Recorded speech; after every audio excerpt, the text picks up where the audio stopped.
Halo semua, salam sejahtera untuk kita semua. Pada kesempatan kali ini, kami dari kelompok 6 akan mempresentasikan hasil review Handbook of Communication and Social Interaction Skill. Sebelumnya, perkenalkan nama saya Devani Anastasia Putri Angelita dengan NPM 27110-545. Konsep keterampilan digunakan untuk meningkatkan kualitas kinerja interaksi yang mendorong standarisasi dan penghargaan pada praktiknya. Selanjutnya, konsep keterampilan juga digunakan untuk membantu orang meningkatkan kualitas kinerjanya dalam interaksi sosial. Dan yang terakhir, konsep keterampilan itu penting, tapi itu bukan dasar utama untuk kualitas interaksi kinerja dalam domain aktivitas. Ada 3 pengertian keterampilan. Yang pertama, keterampilan sebagai metode atau teknik. Yang kedua, keterampilan sebagai dasar kognitif untuk kemahiran dalam menghasilkan kompetensi instrumen pesan teks. Dan yang ketiga, keterampilan sebagai pengetahuan dan metode untuk menjadi efektif secara konsisten. Ada 3 alasan utama konseptual. Yang pertama, bahwa percakapan dalam interaksi dipandang sebagai sedang dibangun bersama. Yang kedua, bahwa orang harus memiliki kemampuan yang sama dan setara untuk menghasilkan dan memahami percakapan dalam interaksi. Dan yang ketiga, bahwa saran dan tujuan dalam interaksi harus terbuka. Fokus dari konsep keterampilan adalah bagaimana pembagi dapat bertindak atas objek dan lingkungan untuk lebih andal mewujudkan yang diinginkan. Tidak hanya bergantung pada kemampuan, ikatan, motif, dan tujuan sendiri, tetapi juga pada kemampuan pihak lain yang berinteraksi dengan kita. Dalam interaksi, dapat dikatakan bahwa orang yang terampil dapat diandalkan untuk menghasilkan hasil yang diinginkan daripada orang yang tidak terampil. Tetapi, jika orang memiliki cara yang berbeda dalam kemampuan task interaction, tetapi memiliki interpretasi yang sama, maka orang tersebut dapat diandalkan dan interaksi dapat tercapai. Sekian dari saya. Untuk materi selanjutnya akan dijelaskan oleh teman saya, Juven. Sebelumnya, terima kasih Tasya. Perkenalkan, nama saya Juven dengan NPM 207010593. Di sini saya akan menjelaskan slide tentang keterampilan, kompetensi, dan juga kecakapan. Konsep keterampilan berlaku secara produktif untuk beberapa, tetapi tidak semua jenis perilaku. Ada jenis perilaku di mana orang dapat menghasilkan hasil yang diinginkan secara alami, dan juga ada yang tidak dapat melakukannya secara alami. Contoh secara alami adalah menampar dan memukul. Contoh secara tidak alami adalah menerbangkan pesawat. Itu membutuhkan suatu keterampilan. Selanjutnya ada kompeten.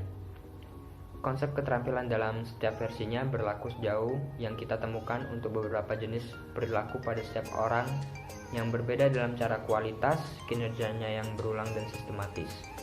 Sedangkan gagasan kompetensi berlaku sejauh kita menemukan kemampuan orang itu. Selanjutnya ada kecakapan. Konsep kecakapan, apa yang disebut kecakapan itu didasarkan pada temuan dalam studi laboratorium tentang korelasi yang kuat dan berulang antara orang-orang yang handal menghasilkan pesan yang lebih kompleks. Misalnya dalam menanggapi situasi yang bermasalah atau rumit, mereka dapat menghasilkan pesan yang lebih kompleks dan lebih jelas. Skor yang dicapai orang-orang tersebut biasanya berdasarkan ukuran kompleksitasnya dalam menghasilkan pesan. Sekian, dan untuk yang selanjutnya akan dilanjutkan oleh teman saya, Henry. Sebelumnya, terima kasih Juven. Perkenalkan, nama saya Henry dengan NIM 2067. Selanjutnya saya akan menjelaskan tentang pelatihan versus pengembangan. Pelatihan atau training sebagai suatu kegiatan yang bermaksud untuk memperbaiki dan mengembangkan sikap, tingkah laku, keterampilan, dan pengetahuan dari seseorang sesuai dengan keinginannya. Jika pelatihan berhasil, orang dapat menjadi lebih dapat diandalkan untuk menghasilkan hasil yang diinginkan tanpa perlu mengembangkan penguasaan konseptual yang lebih besar dari domain aktivitas yang diberikan, dan hubungan sarana berakhir di mana keterampilan yang diberikan didirikan. Pengembangan adalah proses peningkatan keterampilan teknis, teoritis, konseptual, dan moral seseorang melalui pendidikan dan pelatihan. Selanjutnya, penerapan konsep keterampilan di LSI. Berdasarkan landasan konseptual yang diberikan di atas, pertimbangan penerapan konsep keterampilan di LSI harus memperhatikan hal-hal berikut.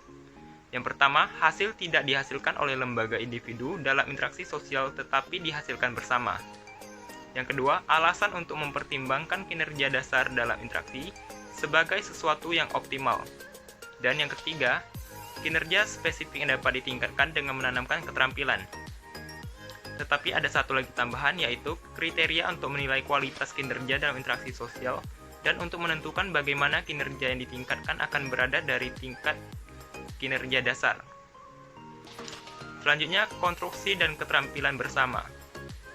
Kualitas kinerja setiap orang dalam memberikan hasil yang diinginkan akan berbeda, bergantung pada motivasi, tujuan, konsentrasi, kapabilitasnya sendiri, termasuk keterampilan yang terkait, dan sebagainya, tergantung apa yang masing-masing individu berikan untuk ditanggapi oleh orang lain. Selanjutnya, kriteria untuk menilai kinerja dalam interaksi sosial. Ada istilah dalam percakapan sehari-hari yang menunjukkan realitas sosial dari perbedaan kualitatif dalam kinerja, seperti ketika orang digambarkan sebagai menawan atau kasar, atau sebagai mudah atau sulit, menarik atau membosankan, sensitif atau tidak sensitif untuk diajak bicara. Ini semua dapat dianggap sebagai perbedaan yang berasal dari daya tanggap seseorang. Dalam LSI, standar harus relatif, berdasarkan hasil apa yang ingin dihasilkan oleh peserta. Mengingat bahwa orang dianggap mampu melakukan kinerja yang optimal, cacat kinerja hanya dapat diklaim jika ada ketidakkonsistenan antara hasil yang diinginkan orang tersebut dan hasil yang dibuat oleh orang tersebut. Selanjutnya akan dilanjutkan oleh teman saya, Joe Mikael. Sebelumnya terima kasih kepada Henry. Saya Jonathan Michael Widodo, nomor NPM 2007-10-630, akan menjelaskan tentang materi yang sudah saya ringkas. Yang pertama, saya akan menjelaskan responsivitas. Responsivitas dibagi menjadi dua, yaitu responsivitas penilaian positif dan negatif. Responsivitas penilaian positif bisa diperhatikan dan dapat dijelaskan dengan sebelum memeriksa contoh dan merupakan contohnya adalah memeriksa contoh yang rusak. File kriteria ketanggapan dapat disempurnakan dengan memeriksa kasus positif tersebut. Dan interaksi ini adalah salah satu dari 40 interaksi yang kami catat antara anak yang sama yang diberikan satu set data bangunan Lego dan diminta untuk membangun. Itu dapat dilihat responsivitasnya yang positif dengan diperhatikan dengan sesama apakah yang dia lakukan dengan Lego dan bata-bata tersebut. Terus yang kedua akan dilanjutkan dengan responsivitas negatif. Sekarang mari kita berpikir, sekarang mari kita pertimbangkan contoh dari apa itu bisa dibilang kinerja. Bisa dilihat dari yang tadi anak itu dapat membangun bata itu dengan kriteria yang rusak dan mempertimbangkan apakah data tersebut dapat diterima atau tidak. Kalau dicatat itu tidak dapat diterima, dia akan menilai itu sebagai negatif dan akan memperbaiki responsivitas itu jadi lebih baik lagi dan menjadi responsivitas positif.